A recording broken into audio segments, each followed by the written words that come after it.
July 2023 will shatter records across the board. According to the data released today, July has already seen the hottest 3-week period ever recorded, the 3 hottest days on record, and the highest ever ocean temperatures for this time of year. The consequences are clear and they are tragic. Children swept away by monsoon rains, families running from the flames, workers collapsing in scorching heat. For vast parts of North America, Asia, Africa, and Europe, it's a cruel summer. For the entire planet, it is a disaster. And for scientists, it is unequivocal. Humans are to blame. All this is entirely consistent with predictions and repeated warnings. The only surprise is the speed of the change.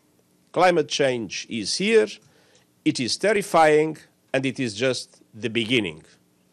The era of global warming has ended, the era of global boiling has arrived. Leaders must lead. No more hesitancy, no more excuses, no more waiting for the others to move first. There is simply no more time for that. It is still possible to limit global temperature rise to 1.5 degrees Celsius and avoid the very worst of climate change, but only with dramatic, immediate climate action. We have seen some progress, a robust rollout of renewables, some positive steps from sectors such as shipping, but none of these is going far enough or fast enough. Accelerating temperatures demand accelerated action.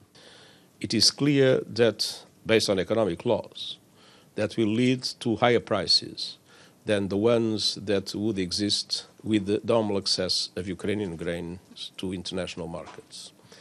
And this increase of prices will be paid by everybody, everywhere, and namely by developing countries and by the vulnerable people in middle income and even developed countries.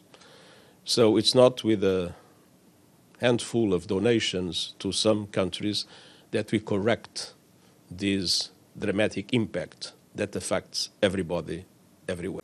Extreme weather is becoming the new normal. All countries must respond and protect their people from the searing heat, fatal floods, storms, droughts, and raging fires that result.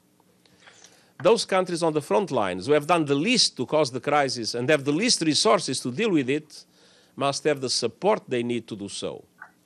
It's time for a global surge in adaptation investment to save millions of lives from climate change.